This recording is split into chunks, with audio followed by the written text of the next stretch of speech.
so I'm ready to hear your sob story, whatever the sadness is. Oh, man. Well, we are recording this as we both recover from a long and mostly enjoyable Memorial Day weekend.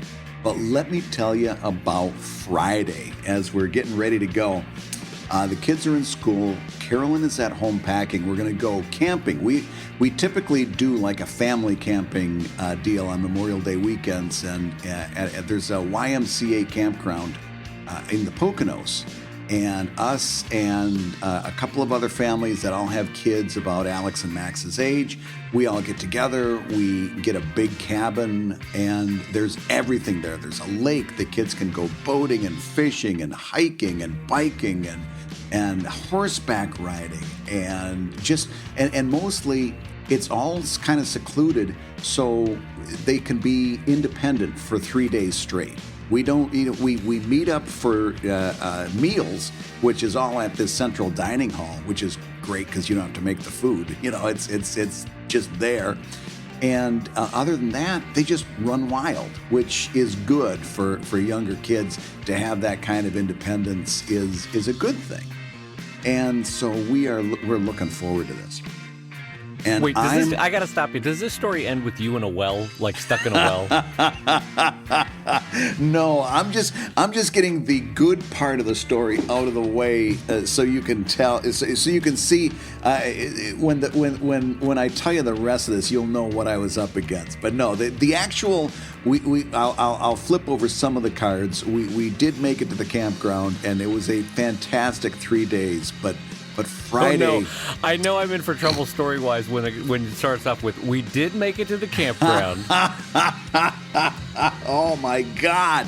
So it's Friday afternoon, and I'm trying to do the last big push for getting Patreon stuff out and getting it over to Alex so she can color it. And, kind of finish the month real strong. And I think I told you last show, I had lagged behind a little this month, so I had a wide open Friday, and I've got a whole bunch of projects lined right up, and it's like, oh, I can do this, this, and this. I can get this done, and no problems whatsoever. And Bonjoro, I've been doing that, and that's been going great. So every now and again, I'll get a Bonjoro, and I've kind of loosened up. I've unclenched a little bit, and I have been recording those videos in under 3 takes for the most part. So that has been nice. And it's also good anytime you can use the phrase unclenched. That's always nice. Truly. So I'm cranking over here, right? I've got some music playing, and I every now and again I'll get to a little stopper at the illustration, check my email, see a Bonjoro, this and that, right? And one of the speaking of Bonjoros, one of them that I set up was I couldn't set up one through BackerKit, but since BackerKit uses Stripe, I was able to use Zapier to connect my Stripe to Bonjoro, so that if somebody pre-ordered something in BackerKit, that would trigger a Stripe alert, which would then trigger a Bonjoro, right? Right, great. So this is on my mind, and as well. And earlier in the morning, it was kind of weird. I got this really weird phishing attempt that was so dumb. The dumbest it came across. Amazon Prime is sending me a $30 refund. And I take one look at that, and I'm like, that's fishy as hell. So instead of clicking anything in the email, I open up my web browser, I go to Amazon, I type it in, bada-beep, bada-bop, bada-boop. I see I've got no refunds. I chuckle to myself with a sense of superiority, and I mark it as spam, and I go on with my day. Because, Dave, I am nothing if not a smart web consumer. I am somebody... Brad Geiger, modern consumer. Listen, I've been doing business on the web for almost 20 years, Dave. I know every trick in the book, and I'm much too smart for these I love this. people. I love this setup for the eventual fall of whatever's about to happen. This is great. So I'm cranking away on this illustration, and I get, and this is hours after the email I was just talking about, and I get a notification from Stripe, and $70 has been placed in my account. Now, I look over, there's no Bonjoro, and I'm like, oh shit. I must have connected something wrong. I want to find out what this person, now I want to, and you can manually place somebody's email address into Bonjoro, and then you can send them an email that way. It doesn't have to be triggered by what they call an automation. Right. So, hey, I better find $70, Dave, that's a handful of books. That's a video thank you I want to put out immediately, because that's how a well-seasoned web entrepreneur works. And I can see there that there is a web address spelled out. Because Dave, I'm too smart to click on a button. I'm not going to click on a button. What do I look like? A Ute? No. I know what I'm doing. And right down there, they've got the https://dashboard.stripe.com/user and then ... I click on this. Oh, no. Because I can see it spelled right out. And it takes me to a Stripe page, and it says, and unfortunately, this Stripe page is maintained by a man named Vladimir in St. Petersburg. And Chrome, oddly enough, seems to, my username and my password pop right in. But I don't remember using that email address to sign up. But does that stop me? No, because I've got an illustration to get back to, and I'm going to go camping, and it's going to be fun. And so I hit connect. And then it says, since you haven't used Stripe in a while, we need to verify your account. Please tell us your bank account number. Dave, they didn't ask for a credit card that I could call up and have canceled in a 5-minute phone call, because I have had to do that before. They didn't ask for a debit account number that I could call up and get canceled in 5 minutes. Oh, no. No, you did fall down a well. Oh, no. They asked for my bank account number, and because I wanted to get back to this illustration, I whirl around in my chair, fish my checking book out, and I type in my fucking bank account, hit send, and and it sends me to an authentic Stripe page, and I'm looking at it, and none of that stuff looks right. No.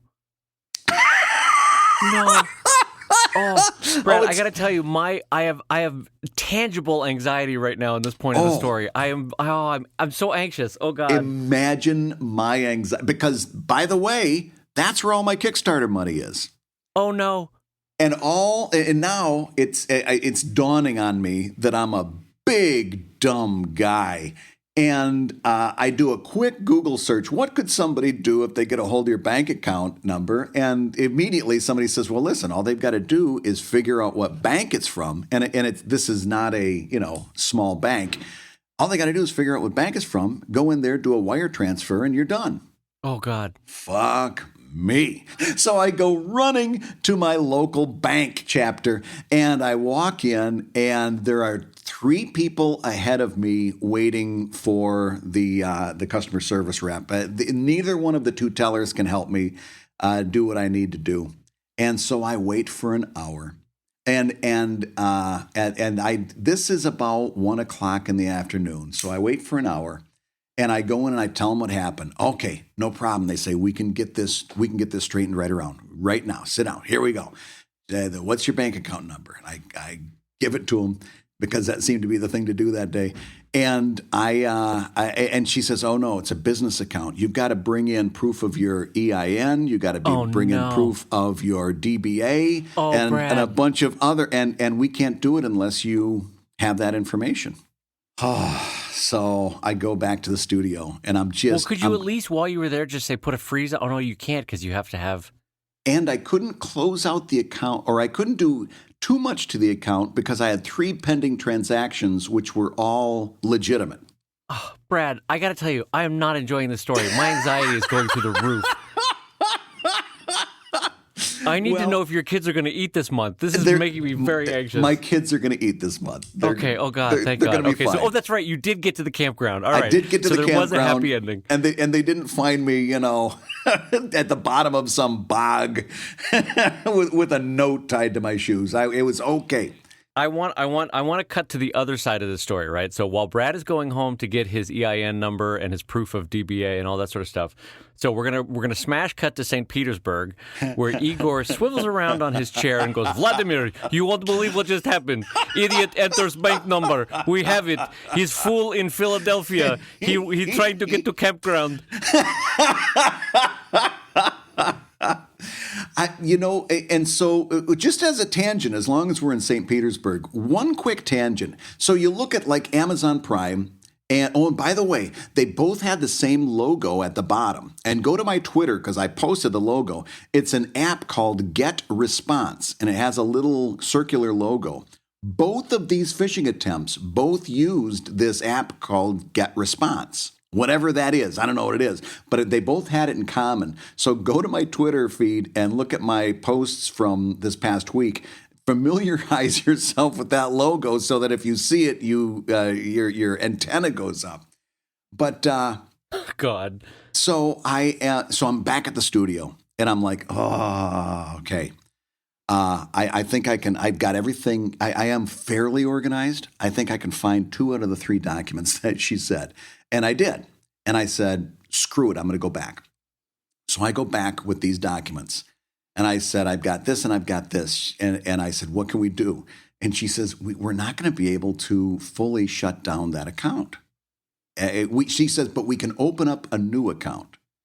And I said, okay, so let's say we open up a new account and we take all of the money from my other account and put it in the new account. Now I've got 2 accounts, but one of them has no money in it to wire transfer away from, and the other one is a new one and therefore safe. She says, we can do that. I said, oh, thank goodness. Now it is 2:45 and I got to go pick up my kid from school. And they're expecting to go that I'm going to pick up the younger one. We're going to go home and get right on the road to beat the traffic on the Schuylkill going out to the Poconos, right? Because it's Memorial Day weekend. So she goes, listen, leave all this stuff here. It was my EIN number and this and that. And at this point, she's going to see it anyway. So I either trust her or I trust her, right? She goes, leave all this stuff here. Go get your kid. Come back here. I'll have everything filled out. All we got to do is dot I's and cross T's. Great. So I run and I get my kid. I call my wife. I tell her what's going on. I'm like, we're not going to leave on time. It's going to have to be okay. And we'll leave when we leave. And this has got to be handled. She's like, oh, yeah, I totally get it. Don't worry about it. I won't let anybody get their nose bent out of joint. We'll be ready when you get here. I go back. We spend the next hour and a half setting this up, which also involves me having to do like a sales call with somebody at the bank who wants to remind me that it's safer to use a credit card than a debit card. And a sales call with somebody at the bank that says not to give bank numbers to Vladimir. Yeah. The way you would talk to an idiot. And and the long story short is they got everything. Now I still have to go down to the bank and confirm everything. But they opened up a new account with my information. They transferred the money over to that account. So if somebody does try to do a wire transfer from the old account, there's nothing there for them to get. And hopefully, knock on wood, other than the fact that I'll have to be doing a credit report check on myself every couple months here until I'm clear of it, I have seemed to have gotten to the other side of it.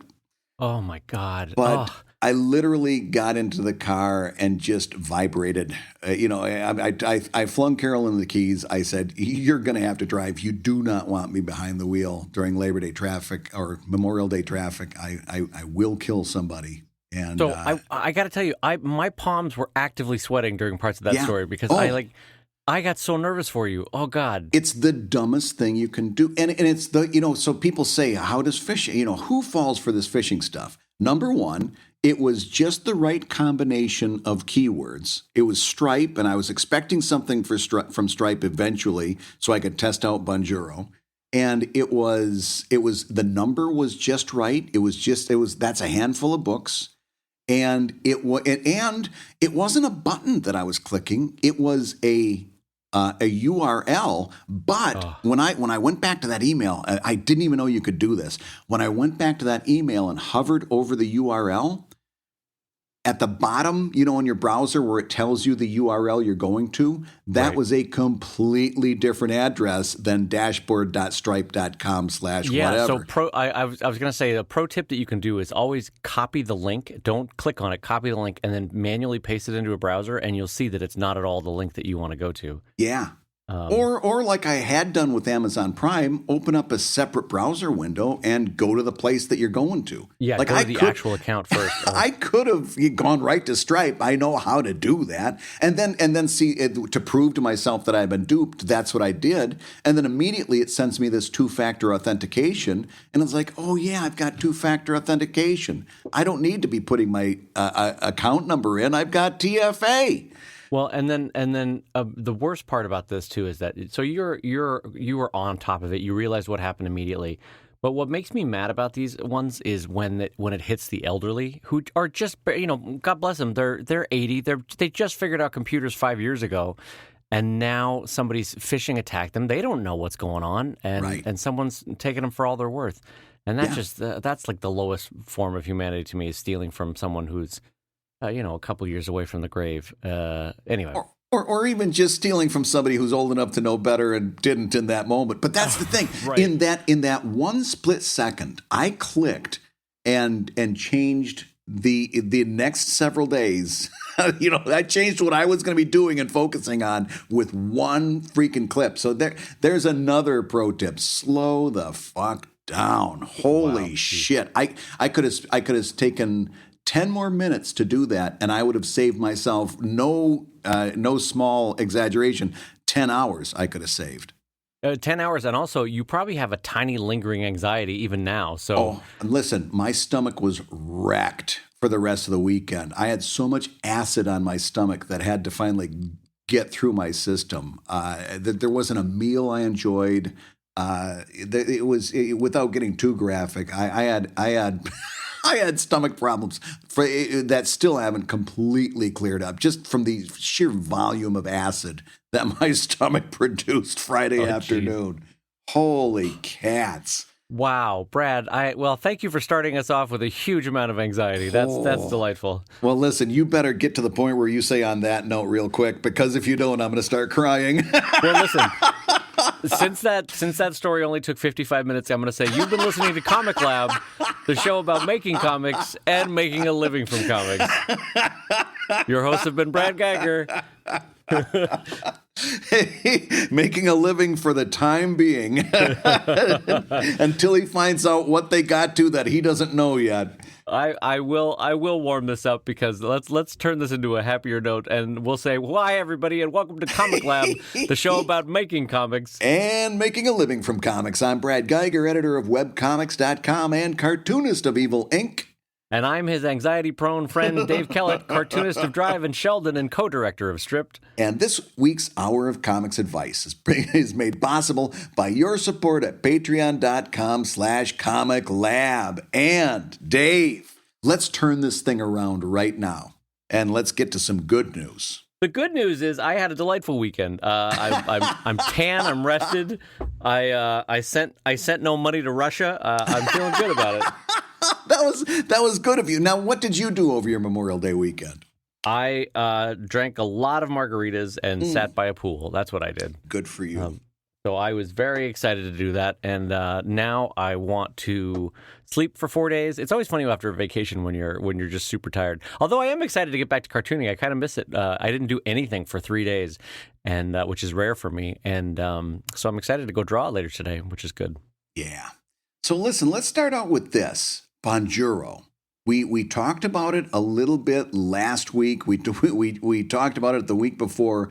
We'll start with it here, and that is we've got some good news to pass along to our backers about specifically Bonjoro. Is that correct? Oh, yeah. So for all the patrons out there, we have some fantastic news. So everybody at the $5 and up level for over at patreon.com/comiclab, we're going to make that the level that gets all the special stuff.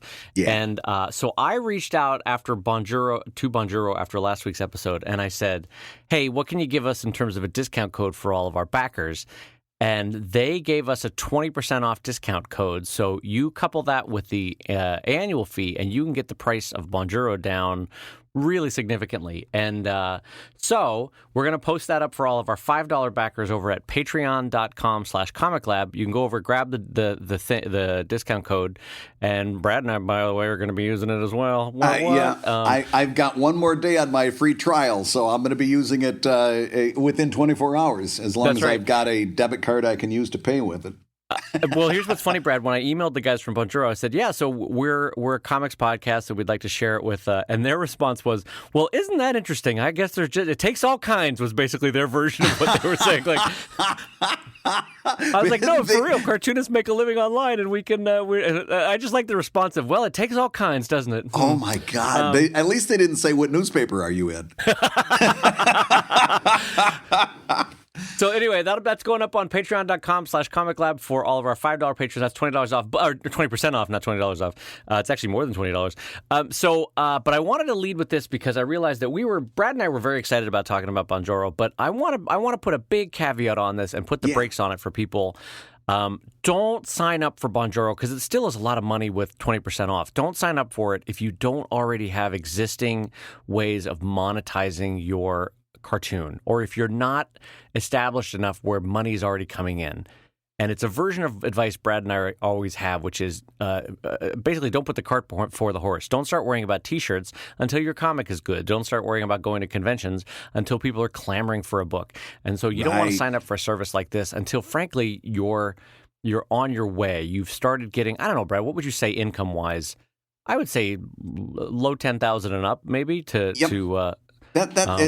or maybe even approaching 20,000, considering where we are economically this season. But I would say several visibly healthy revenue streams going before you're even thinking about this. And the reason why I think I want to say that is because I can imagine, Brad, someone who's in year one of their cartooning going, well, Brad and Dave said that Bonjoro is amazing. Well, it's amazing in context of having existing monetization streams. Like Brad has books, Brad has a Kickstarter, Brad has Patreon, Brad occasionally goes to conventions, Brad occasionally sends money to Russia. Brad has all these different ways of... I've got a burgeoning family of 5 in Russia I need to keep up now. Yeah. I've got a lot of more mouths to feed than I did Friday morning. Let me tell you that right now. I mean, for all of our Comic Lab listeners, you need to know the cost of living in Moscow is going up, up, up, and Brad needs to get those kids fed. That's a lot of babushkas. A lot of babushkas. I like that both of us are racking our brain for the one thing we know in Russia that we could buy. That's a lot of nesting dolls, I'll tell you that right now. Nesting dolls. Literally anything we know about Russia, we're just like, borscht. We're trying to find anything. We're like, boy, that's a lot of Mr. Gorbachev tear down that wall. I tell you that right now. God bless America. All right, so anyway, so don't sign up. Basically, this is one of those things where it's like, don't throw thousands of dollars into making T-shirts or books until you're ready. Don't sign up for something like Bonjoro until you have monetization streams. But that being said, if you do, guess what? Comic Lab just got you 20% off. So if you're a $5 backer, go log into your account on Patreon, and we will post it up there for you, a discount code that'll get you 20% off. All right, so that's that. What was the next order of bid? I was going to say business. Business, Bradley J. Geiger. Well, here's a question that I think we always throw this term around. And I don't know that it is as well understood as we think it is. And that is this, the DRM-free PDF. So you and I both use a DRM-free PDF. And I don't know that people understand what the hell we're talking about. So let's start with defining what DRM-free stands for. And then we'll talk about how we put them together and why we use them. All right. Well, so I'll give you the top line. Just the basic definition of DRM is digital rights management. And it's basically software or limitations, in this case on PDFs, that would limit how someone could use it. And as anyone who has ever lived online at all or who has ever interacted with electronic devices at all knows, there will eventually be a 17-year-old kid who will figure out their way around DRM anyway, and will immediately post that to Reddit, and then you will have people figuring out how to copy entire DVDs in 2 seconds, right? So Digital rights, it's sort of an arms race. Digital rights management is used by large IP holders to protect their copyrighted and sellable information. But Brad and I often share our PDFs, our books, our ebooks as DRM-free, and it's a selling point, right? Right. Because you can, as a consumer, you can easily move it between devices. You can do what you want with it in terms of copying it over, maybe even sharing it with a friend. And Brad, I'll just speak to why I do it, and then you can speak to why you do it. For me, every Sheldon comic, every Drive comic that I have ever produced is digitally available to you on a website for free. Right. It's out there. It's already up there. So what I'm doing when I kickstart a book is I'll say, hey, if you want a physical copy of the book, that's going to be $20. And you want to go $25, you'll also get a DRM-free ebook, right? Or you could back the book for $5 and get a DRM-free ebook. Because for me, what I'm selling there is not some lockdown IP. What I'm selling is basically an ease of format way of reading my comic. You can already read my comic for free on the web. So this is just a way of saying, like, oh, you want to read it on your Kindle? Oh, you want to read it on your iPad? Well, here you go. Here's a PDF or an ebook of it. And we're going to make it DRM-free so you can move it around to any device you want. So, Brad, what's your take on that? How do you think of DRM-free in your mind, and why do you do it? I'm very similar to you. In other words, a DRM PDF is maybe something like what you would get at Comixology and so forth. And number one, I don't know that the time I'm going to put into digital rights management is going to save me that much. In other words, for me, it becomes a return on investment. How much time, how much trouble is it going to be for me to implement a DRM on one of these files? And what do I really get out of it? And I take the same attitude as Dave. Most of my stuff is out there. There is some stuff that's behind a Patreon as an exclusive, but most of it's out there. And frankly, I don't know that I'm saving that much money or protecting that much by going through that. Plus, it is a value add when you say that you're giving somebody a DRM-free PDF. That means that they can move it from their iPad to their iPhone to their Kindle to their desktop effortlessly. Whereas if you get something maybe through Comixology or one of the other big groups, that might not be as easy to do. Whereas with this, it's as easy as just copying a file. And of course, we tell our backers and our customers, please don't share this. And I would hasten to say 90, maybe 95% of them respect that. And of course, there's going to be that one odd person that doesn't respect that. And then that's what Blasty.co is for, which is something that we've talked about on the show earlier. I've got all of that stuff, all those ebooks set up to be an automatic blast, and I don't even think about it anymore. And so as soon as that stuff does get posted, Blasty takes care of it and makes it harder for anyone to actually find that stuff on a Google search. So I really don't get all wound up in digital rights management. And it probably comes from the fact that Dave and I both did this at a time where everything was free on the web. And so it's a little bit easier for us to justify. But now going past the digital rights management, Dave, how do you set up a PDF of one of your collections in terms of just like the basic specifications? So I use Adobe InDesign, a layout program, and that lays out all my text of my book, everything from page 1 to page 264 for Drive or something, right? But my covers I build in Photoshop, Adobe Photoshop or Adobe Illustrator. And so what I tend to do to create a simulacrum of a full and complete book as a PDF is I will import the front cover right before page 1 and the back cover right after page 264. And I'll just create a new page in my InDesign layout, and the cover will basically be laid out there, and again on the back at the final page of the book. And then when I export the PDF, as far as people know, when they're swiping through, oh, you see the front cover, oh, you see the end papers, oh, you see the title page, that kind of thing. And that way it's a complete sort of a look. Is that the question you were getting at, Brad? Yep. And you do, in my opinion, I think you're doing it just right because... Oh, that's all I need. That's all I need. Well, I fumbled with this for a while, especially because iPads are more forgiving, iPads are more forgiving. Kindles are not.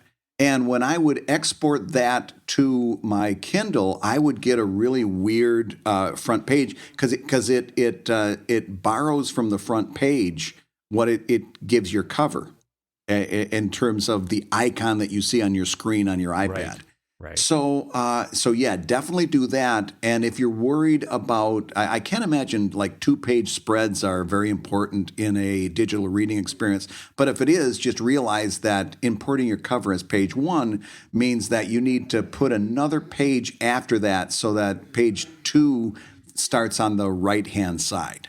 Can I admit to a failing? Because this is a good moment to admit to a failing. Yeah. So I don't own a Kindle. I've never used a Kindle. I don't know nor understand the differences between Kindle and other things. And so this is a form of mirror marketing. And I just want to cop up to my own failure here because it's good to admit to failures. Yeah. I have never produced a Kindle-specific or Kindle-friendly ebook because I don't use them. And so I know this is mirror marketing, but I'm like, nah, I'm not going to do that. I don't know how to do that. Why would I do that? I know that there are a billion Kindles in the world and that it would be super smart for me to do it. And anytime I do a Kickstarter, people go, hey, are you going to produce a Kindle version? And I go, nah, I'm not going to do that. I'm not going to do that. Well, here's a few thoughts on that. And actually, so I started at the other side of that because I couldn't afford an iPad. So I got a Kindle Fire, which I thought would be just as good. And so I came in being one of those people that was like, oh, I want something specifically for my Kindle. And I went through all of that to create a Mobi file that was specifically for a Kindle. And what I found very quickly was 2 things. Number one, there wasn't enough audience for me to justify the amount of time I was putting into it. And number 2, a PDF on a Kindle, or at least a Kindle Fire, works just as well. The problem with that is getting it onto their devices is like pulling teeth. I actually, and I haven't checked in the last couple of years because I did get an iPad and never went back. But to get a PDF onto your Kindle, you have to download a special app from Amazon called Send to Kindle. And then you open that up on your desktop, drag the PDF over to that. It'll send it to your Kindle, and then you'll have it next time you sync. But it is not, and very often, the cover's not right, or it gives you like a generic cover that says PDF. It's not great. And I have experimented with using software called Caliber that supposedly puts a cover image on there, but I've not had 100% accuracy with that either. All of which to say, you can I just tell my Kindle people, there's the PDF. It'll work perfectly on your Kindle, and here's how you get it there. And that's as far as I'm willing to go. Well, and this is where my mirror marketing fails because they go, Dave, I love the book. Any way you could make a Kindle-specific version? And my mental response is always like, hey, any way you could buy an iPad? That's a great idea. Why don't you get an iPad? It would make this a lot easier if you would just get an iPad. You do have to make those calls, though, in your business as a cartoonist where you have to say, I can't produce something for everything. Like some because then the next guy's going to go, hey, I got a Nook. Can you make one for Nook? Exactly. And you're like, no, I can't. I can't do everything. I'm a single person. Oh, man, then as a Nook user, I'm screwed. As a Nook user, you were screwed a long time ago. Listen, you got screwed when you plunked down your credit card buying that Nook, let me tell you. Because that is a company that's scheduled for some Chapter 11 in the near future. So anyway, it's like my version of investing is this. If I don't understand it, I don't invest in it. Like my brother-in-law loves to play the stock market, but if I don't know or understand a stock, I'm not going to buy that stock, right? Right. And so a version of that guides my cartooning career, which is that if I don't know or understand how people read ebooks on Xboxes or Kindles or Nooks, I'm not going to make it for that because I can only do so much, and I might as well focus on what I'm good at and what I can create. It's a version of like, you can only handle so much, and so yes, tackle what you can. what I would suggest is, especially with people with their, what's that called? The retina display. Yes. Whereas I used to be kind of a hard and fast 72 DPI guy, now I find myself bumping that up towards 150, even 200. And if the file size seems big, remember, especially like on a Kickstarter or something like this, you can often offer people a high res and a low res, and high res with an asterisk, not high res like we talk about in print, it's just 300, 400, 600 DPI. But a high res for a PDF would be about 150 to 200 DPI, and a low res version that if they're worried about it taking up too much room on their unit, then that's a 72 DPI. And because you're doing DRM free, it doesn't matter. They can keep both of those wherever they want to store it, on their desktop, on the cloud, and download whichever one they want, read it, delete it, from their device, re-download it as many times. You give them all kinds of options that they wouldn't have otherwise, right? And so it solves a lot of problems.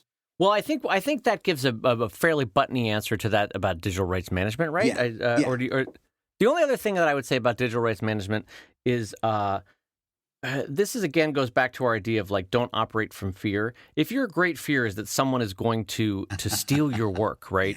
Yeah.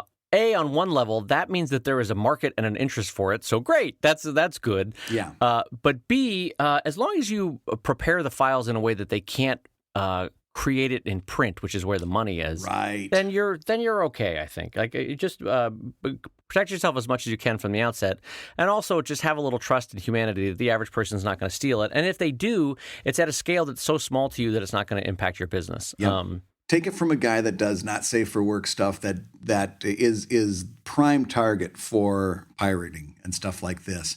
At some point, like Dave said, you've got to protect yourself. You can't take a laissez-faire attitude. But at some point, you've got to say, okay, they took what I did yesterday, and all that is advertising for what I'm going to do tomorrow. That's right. And as Brad's new business manager, Sergey, would tell you, it's a good idea to have work advertising for you for future income for family.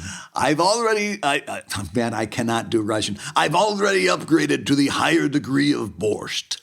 Yeah, that wasn't bad. I like that Russian. That was good. Oh God, my son, Brad, you're gonna have to start polishing that up. By the way, yeah, no kidding. That's so I can talk to my new benefactees. Yeah, exactly. So listen, let's go on to another topic because this is one we've been wanting to talk about this for a long time, and I love this topic. Dave, if you could time travel back to your 20s. What one piece of advice would you give to yourself? Ooh, back to my 20s. What one piece of advice? Lay off the carbs. That's the one piece of advice. No bullshit. In your 20s, you could eat the carbs all you want. It's in your 30s, you got to start laying off. Enjoy yourself yet. In your 20s. Enjoy that last hurrah of like being able to eat a pounder bag of M&Ms. Yeah. So what advice would I give to myself in my 20s? Oh, so here's the counter argument. What advice could I give myself in my 20s that my 20-year-old self would have listened to? Now we're talking about a much narrower range of topics. Right. This actually relates to our conversation today, which is, it's funny how anxiety has come up a couple times in today's chat.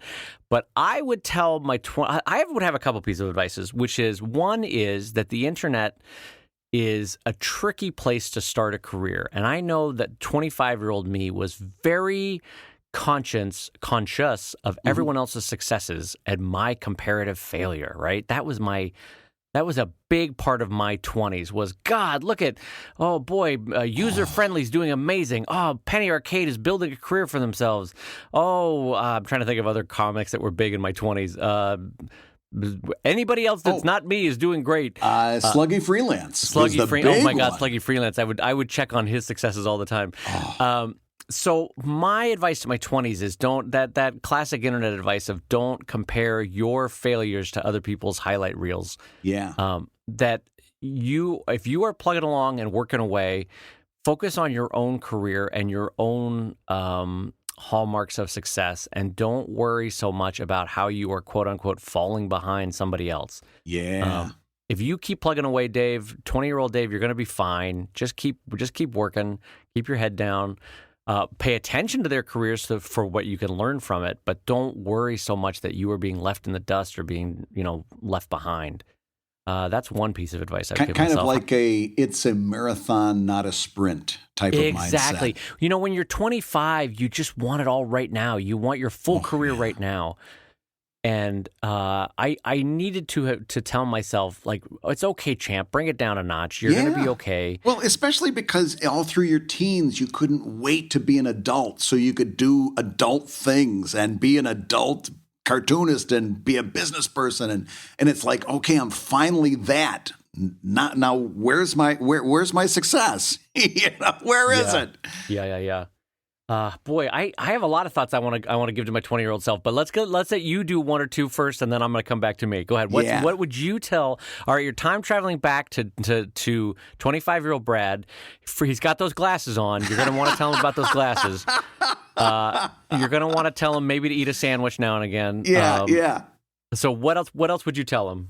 Well, listen, number one, I would say, and we've talked about this earlier, but it's worth coming around again to, and that is not to go to a comic convention unless you really got a good shot at making that money back. And particularly, don't go to that comic convention unless you've got the disposable income to pay for it right up front. In other words, don't reach for the credit card for that air ticket to or for those table fees or airline, like an airline ticket. Oh, air ticket. Wow, that's every once in a while, like the weird Midwestern comes out where you're like, oh yeah, I'm gonna buy my air ticket now, Martha. Sure. What do you call them? Airline ticket. Plane ticket. Now I can't say it without it sounding strange. Plane ticket. Oh, sure, I'm going to be riding on one of those airboats, those boats that fly through the air. Sure. I'll be taking that down to Atlanta. I've got my air ticket. Mm-hmm. Oh, the end killed me. Oh, sure, I said hello to the sky captain as I boarded the airboat. Sure. Oh, okay, well, don't put that plane ticket.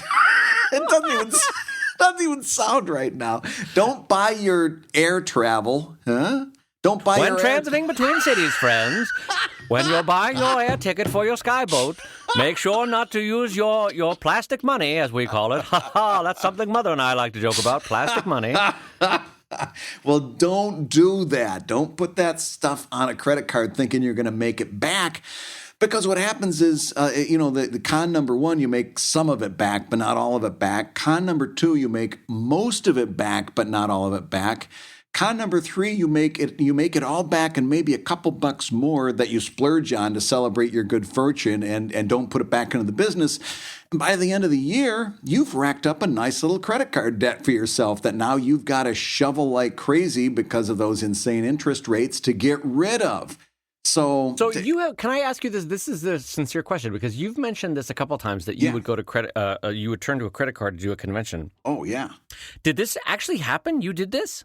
Oh yeah. Like early on, I would, and it had a little bit less sting because I had a well-paying day job and I could keep myself from getting into too much trouble.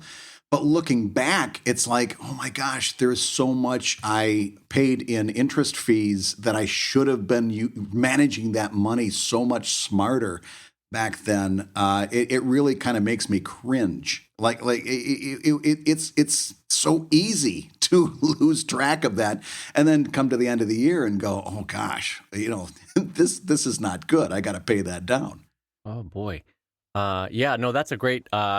That's a great bit of advice, is that I would never, in general, I think it's smart advice business-wise, is to always have a cash flow situation rather than a credit flow situation where you're paying for things with money you've already made. I know that's easier said than done sometimes, but in general, boy, try to avoid using credit cards because that can be an escalator that you're constantly trying to run down against. The flow of the escalator is trying to pay off a credit card while incurring new debt, And that's why I keep talking about the gambler's mentality, because, I think there's a lot of people that fall into that category where they're like, oh, that's okay. I'm gonna make, I'm placing this bet with money I don't have, but it's gonna be okay because everybody tells me that this show is a great show, and then and for me it was Heroes Con.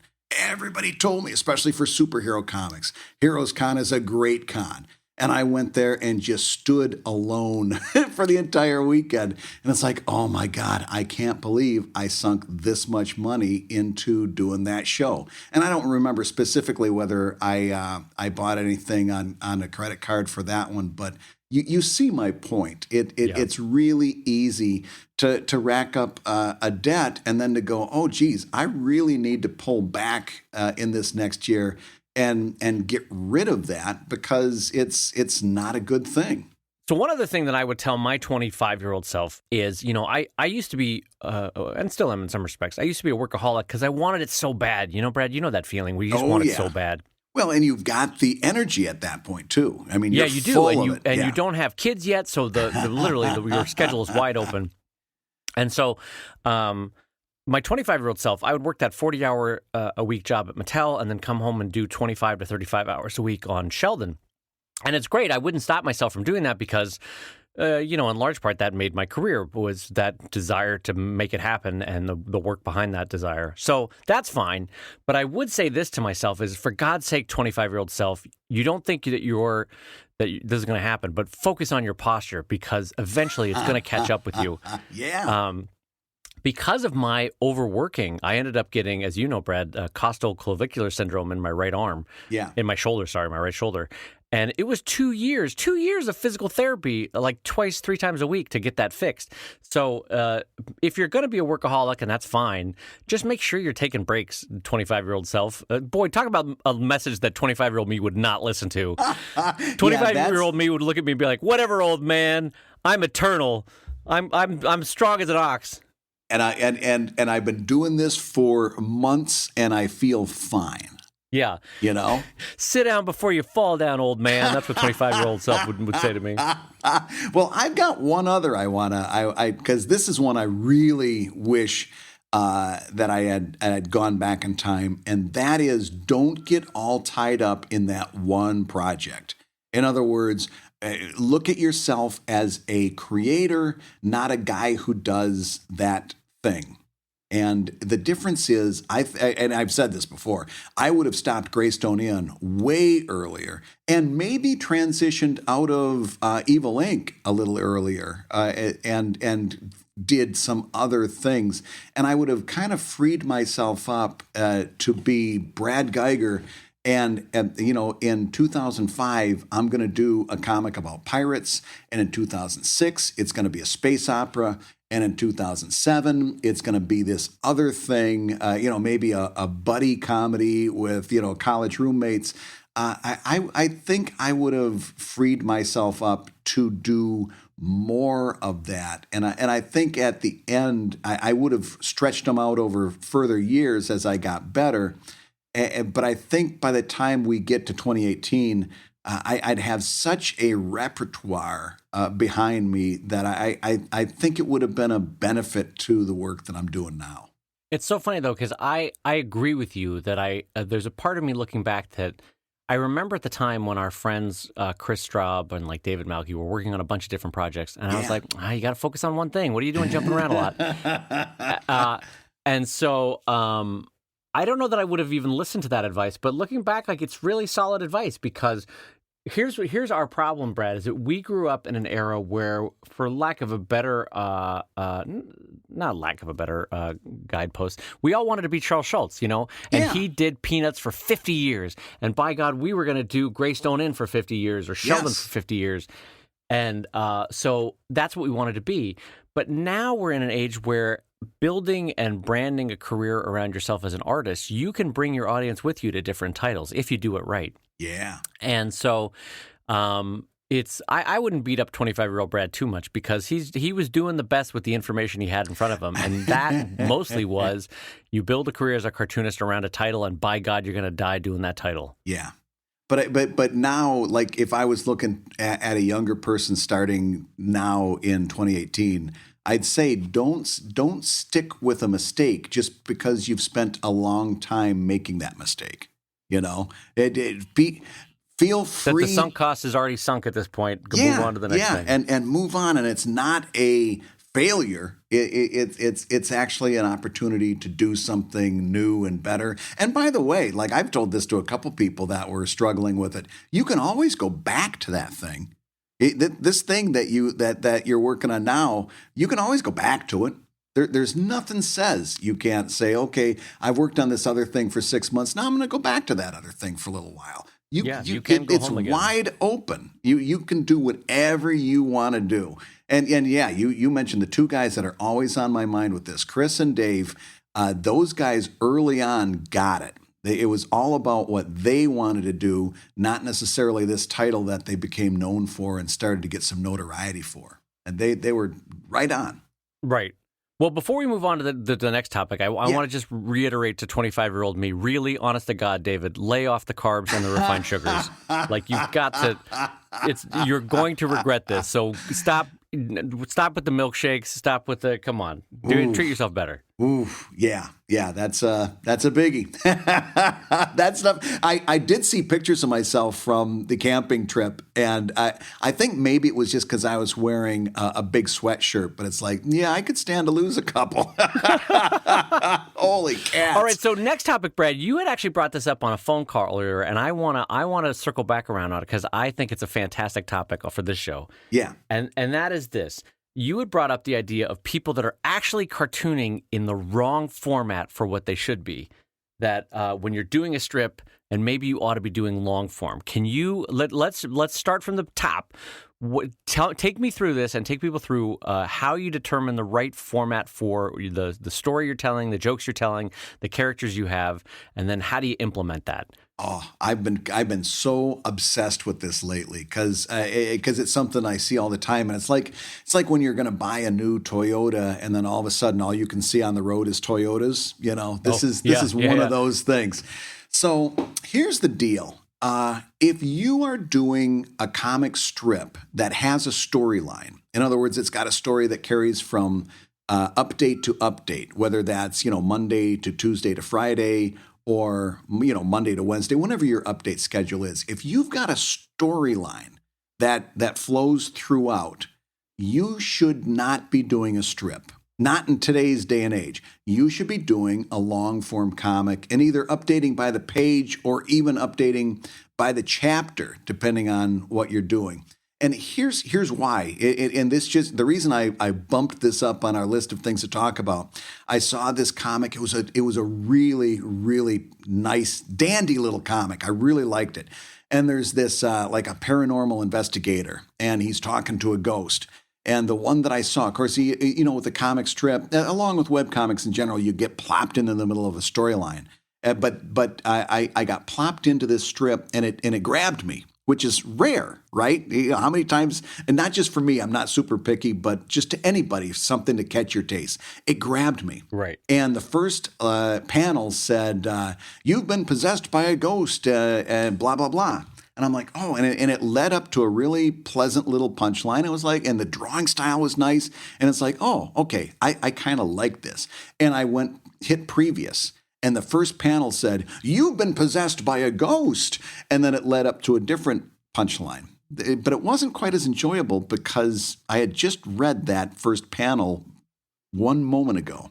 And then I hit previous again, and it was, you've been possessed by a ghost, and blah, blah, blah, blah, blah. And this story, it was like those old soap opera comics, right? Where you had the first panel basically recapped yesterday's strip. You had one panel of advancement and then one panel of, foretelling what was going to happen tomorrow. Oh, like those dang Spider-Man comics, the comic strip. Yes, or Apartment 3G and stuff like this. Apartment 3G, yeah, absolutely. So, and I realized that this it was a really stilted way of doing this comic, and this comic could be really funny, and this person could be putting out a wonderful thing, except this person thinks that they should be doing a comic strip. And part of that, I think, is because this younger generation of cartoonists who are coming up now, many of them saw the people like you and me and Scott and Chris and all of those people who were doing comic strips in the early 2000s. And the reason we were doing comic strips was twofold. Half of us still had a big desire to become newspaper syndicated cartoonists. And on the other side, as I've said on this show a million times, the reason we did that was that it was an ad-supported model. Right. And being able to update every day meant that you could make more ad revenue. Exactly. Well, the newspaper thing is out, right? We all get that, hopefully. And the ad revenue has changed to an extent that most of us have turned to crowdfunding because the ad revenue is so soft, which is, by the way, great, because I think a lot of us are doing better in a crowdfunding environment than they ever did in advertising. So all of which to say, there's no need to do a comic strip anymore. And if you're doing the kind of humor that you're telling a story, the comic strip is not the best way to do that. The comic strip was built for a daily production. Comic strip was a direct offshoot of newspapers. Right? That's what they were created for. 4 panels, you tell a little joke, I don't think there was a whole lot of continuity in the original strips going back to like Mutt and Jeff and the Katzenjammer Kids. They were all kind of standalone, if I remember right, to begin with. And then people came along, and then there'd be a theme that would go throughout, like maybe a Peanuts strip. There'd be a theme for a week. Lucy would have the football for the entire week, and different things would happen. And then we have things like Bloom County and Pogo, and now there's a storyline, and these were good, but there was a necessary impurity in them, right? It was like, these are good, but you got to read them with the sense that this was part of a daily newspaper, and it really... Wait, did you just make a Green Lantern reference, a necessary impurity? I thought I snuck it past you. Oh, jeez Louise. All right, keep going. Snuck it past you. But so here's what I'm driving to.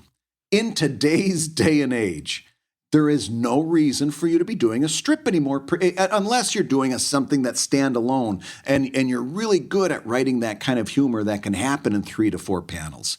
But if you're trying to shoehorn a story into 3 and 4 panels that get updated, every now and again, every day, every other day, what have you, that's not the best way to tell that story. And you're not chained to that newspaper strip format anymore. So that's why I say, if you're doing a storyline kind of strip, and that's great. And I'm telling you, this is coming from a guy that's been there. I did a newspaper style strip for years and years and years. When I started reimagining Evil Inc. as a comic book and let my writing take the shape of a page as opposed to trying to hit that punchline every 4 panels, you're going to find your writing improves, because you're not like that guy at the party that stands there and every third word is like a punchline. Right. And it's not a good punchline because it's all he had time to think of in that time that he was, between the time you were shoving peanuts in your mouth. Right. Right. That scattershot kind of approach. If you let your writing relax and take a little bit more time building up that tension, and you're not scrambling to get that punchline in the 4th panel, you're going to find your writing improves. And you can put a long form comic on the web with just as much ease as you can do a strip. I think you really need to look at why you're doing a strip, and if it doesn't add up for you, like the way I just said it probably doesn't, reconsider your approach. I think that's solid advice, to the point where I don't know that I could say that better. I think the one thing that I would say, and we talked about this in an earlier Comic Lab, is that I think we basically have a new form of comic that's come around in the last couple of years, and that's the scroll. Yeah. And so you got the panel, great for single one-shot jokes. You got the comic strip, great for, like Brad said, regularly, quickly updating either comic strips or punchline gag-a-day stories. You've got the page a day, or page an update, which is great for long form. You've got comic book, which is traditional Marvel DC. You've got graphic novel, which is great for long form. And then you also have the scroll update, which can either be a chunk or a chapter or a section of a story. And so I think you find the one that best fits what you're trying to do and don't shoehorn that in. I'm not going to repeat what Brad said, but basically any one of those formats is great depending on what you want to do with it. So just make sure you're in the right format. It's like a pair of shoes. The human foot can do all sorts of things. It can dance. It can play baseball. I don't know where I'm going with this. It can run. You just got to have the right shoes on. I'm just waiting to hear the words necessary and purity in there somewhere. Oh, boy. I should have went with a Green Lantern reference. I'm learning. I'm learning how to talk to Brad Geiger. Oh, but listen, one thing, if you're listening right now and you're doing a strip and you think that I might be talking to you, then I probably am. But if you take me up on this challenge, write in and let us know and kind of give us a little before and after. I would love to see the results of some of this in real life. So if you take me up on this challenge, let us know, because I'd love to see it. Yeah, that would be interesting to see what people are able to adapt for a different format. And I will say this: I recently, Sheldon is still a comic strip, and whatever Brad tells me, it's going to stay a comic strip. By God! But you're not doing a storyline.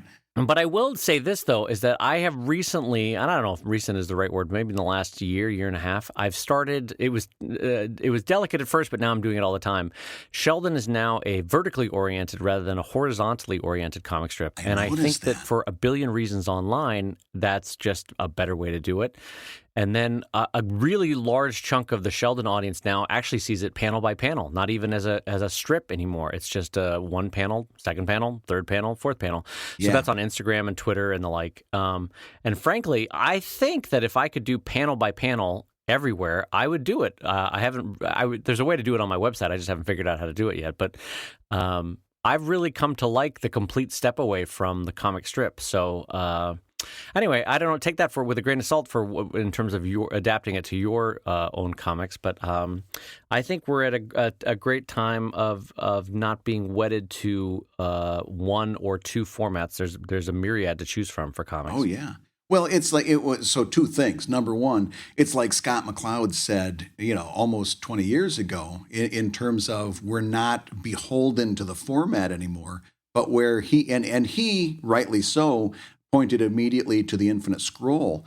And what is happening is that there's a lot of different places that people have taken this. But the main thing is that 4-panel or 3-panel horizontal, which was great during the advertising boom, is the first thing that you should look at changing. Especially, again, like I say, especially if you're doing story. And number two, from a Machiavellian point of view, Dave, when you put those vertical comics into a book, I would imagine you get one comic to a page. Am I right?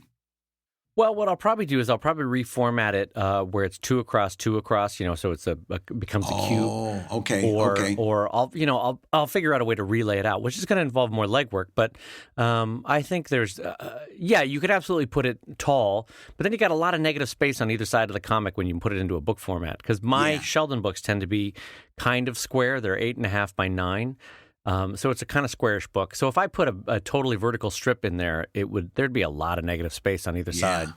Well, what I was I think I'll probably end up reformatting it. What I was thinking is that with a strip, you definitely get three strips to a page, right? Oh yeah, I used to do that all the time. Yeah, but under this format, it sounds like it's closer to 2 strips per page. Yeah, and maybe or maybe just a strip per page, and that's okay. No, that's what I mean. From a Machiavellian standpoint, you get a much thicker book out of a smaller or same amount of material, and that's just nothing but good. Because a thicker book sells better. You can bump that price up a little bit. That I want a thicker book. I agree with you. I don't think anyone is complaining about being able to, and also because I used to put 3 Sheldon strips per page, like Brad said, they were horizontally oriented. And frankly, it's just a more pleasant read to have it bigger on the page. So you're not only getting more in terms of value, perceived value when you pick up a book and it's thicker, but the reading experience, I think, is better when they're bigger on the page. So I don't know that anyone's complaining or throwing up their arms when you reformat like that. I think it actually benefits all parties involved. Well, Bradley, I think as your sky captain here on the airboat, since you've purchased an air ticket, I think why don't you bring us in for a smooth landing, Bradley? Well, in that case, I'll say that you've been listening to Comic Lab, the show about making comics and making a living from comics. Well, and one of your hosts today have been Brad Geiger, the editor of webcomics.com and the cartoonist of Evil Inc. at evil-comic.com. Sure. Wait for me. I have finished Borscht. And Dave Kellett, co-director of Stripped. I can't do it. And cartoonist of Sheldon at sheldoncomics.com. And Drive at drivecomic.com. You know what it sounds like? That doesn't sound like a Russian. It sounds like someone who's doing a terrible job dungeon mastering.